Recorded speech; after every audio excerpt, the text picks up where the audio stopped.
Cash flow ou résultat net? La semaine passée, on a vu ensemble les décorrélations qui peuvent exister dans une comptabilité entre ces deux notions. Aujourd'hui, dans cette vidéo, je te donne la possibilité de te départir de cette contrainte et de choisir cash flow ou résultat net. A tout de suite après le jingle.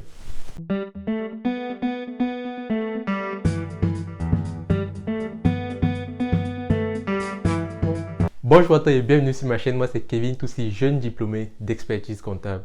Sur cette chaîne, on parle de deux principales thématiques, compta et finance.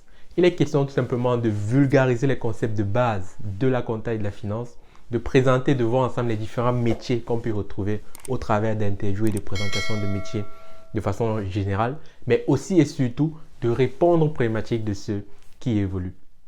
Dans cette nouvelle vidéo, je propose de voir avec toi la différence qui peut exister entre une comptabilité d'engagement et une comptabilité de trésorerie. Comme on l'a vu dans la vidéo précédente, il existe pas mal de décorrélations entre le cash flow que l'on peut avoir dans son compte bancaire et le résultat net qu'il y a dans le compte de résultat. Deux principaux types de comptabilité sont possibles en norme française, une comptabilité dite d'engagement, une comptabilité dite de trésorerie. Regardons en premier cette comptabilité dite de trésorerie qui est basée essentiellement sur le cash flow. La comptabilité de trésorerie, il s'agit en fait de la possibilité qui est donnée aux entreprises de tenir une comptabilité sur la base des flux monétaires qui sont échangés. C'est-à-dire que je ne constate, je ne comptabilise, je n'enregistre une opération qu'à partir du moment où j'ai encaissé le flux ou alors je l'ai décaissé. Donc, si on prend une opération d'achat de marchandises, cette opération ne va être enregistrée qu'à partir du moment où j'aurai effectivement décaissé, même si les marchandises m'ont été livrées auparavant. Pareil, si je vends des marchandises, cette opération de vente, la reconnaissance de ce produit dans mon compte de résultat ne sera comptabilisée qu'à partir du moment où j'aurai payé mon fournisseur. On a donc là une différence nette et claire avec la comptabilité d'engagement. Ce qui me permet de faire le pont direct avec la comptabilité d'engagement où ici, au lieu d'enregistrer les opérations, les écritures, de passer les écritures sur la base du flux monétaire, on passe l'écriture sur la base de l'engagement qui a été fait, qui a été donné ou qui a été reçu. Prenons encore un cas de figure très simple. Lorsque je passe un contrat d'achat de marchandises avec mon fournisseur, il y a un contrat écrit, sans doute, dépendamment de la marchandise que tu achètes, vous avez un contrat où chaque partie a des obligations et des devoirs.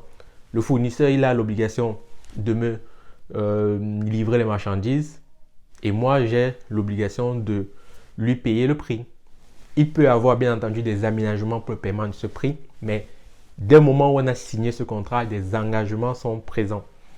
Dans ce cas, le fournisseur peut donc livrer les marchandises et dès le moment où on a signé le contrat, je reconnais déjà la charge que j'ai vis-à-vis de ce fournisseur, la dette et la charge que j'ai vis-à-vis de ce fournisseur dans ma comptabilité. Même si le fournisseur me donne une largesse de paiement, je dis n'importe quoi, de 15 jours, 30 jours ou 45 jours, dès le moment où j'ai signé le contrat, même si les marchandises n'ont pas encore été livrées, je reconnais la dette. C'est là en plein le concept, la base de la comptabilité d'engagement sur l'engagement qui est pris entre les parties. Pareil, si on est dans une opération inverse de vente de marchandises, dès le moment où j'ai signé le contrat de vente de marchandises, je reconnais déjà le produit, même si le client, il me paiera plus tard. Donc, on a donc là deux types de comptabilité totalement différentes. Tout le monde ne peut pas faire ce qu'il veut. On est en une comptabilité normée, encadrée. Pour pouvoir faire l'un ou l'autre, il y a des prérequis à avoir. Il y a des contraintes à respecter. Prenons la comptabilité de trésorerie. Qui peut effectuer une comptabilité de trésorerie? Principalement, ce sont les sociétés qui dépendent des BNC. BNC pour bénéfices non commerciaux. Donc, globalement, ce sont les sociétés qui exercent une activité libérale. Les experts comptables, les huissiers, les greffiers de tribunaux de commerce, les notaires, etc. Globalement, ce sont eux. Mais il peut aussi être permis aux sociétés relevant des BIC, cette fois-ci, bénéfices industriels et commerciaux. Globalement, toutes les sociétés commerciales, une SAS, une SARL, ainsi de suite, elle peut bénéficier de ce régime clément ou alors ce régime qui apporte de la souplesse si et seulement si elle respecte les conditions de chiffre d'affaires. Donc pour les BIC, il faut que pour toute activité de négoce, il faut avoir un chiffre d'affaires maximum de 818 000 euros par an. Et pour les sociétés qui font une activité de service, ce sera plutôt 247 000 euros. Qui peut exercer ou alors qui a l'obligation d'exercer une comptabilité, de tenir une comptabilité d'engagement? Donc c'est toutes les sociétés relevant des BIC, sauf celles qui ont opté pour la comptabilité de trésorerie lorsqu'elles n'ont pas dépassé les seuils cités juste avant.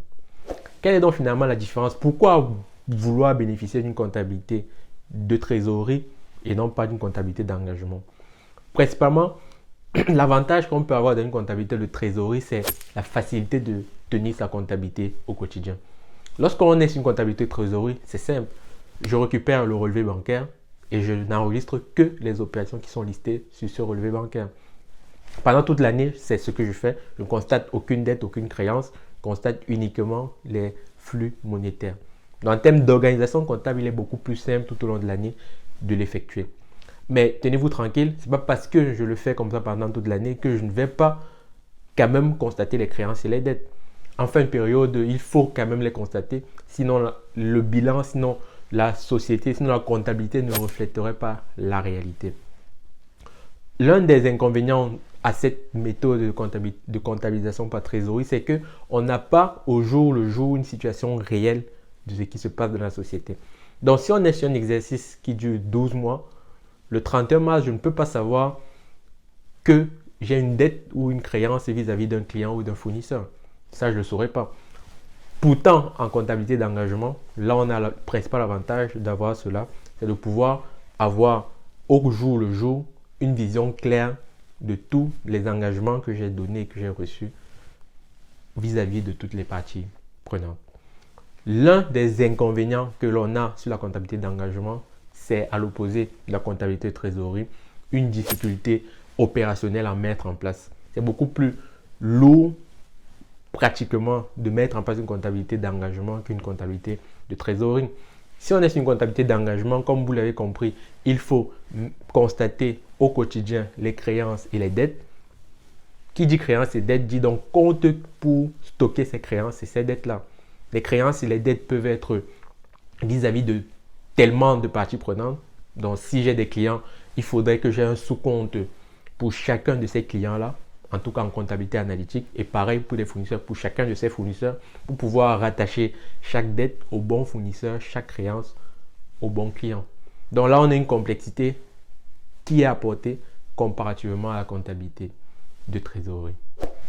Comme tu l'as compris, il existe deux grandes familles de tenues de comptabilité. Une comptabilité dite d'engagement qui se base sur l'engagement que j'ai donné au reçu dans une transaction. Une comptabilité dite de trésorerie qui se base essentiellement sur les flux monétaires.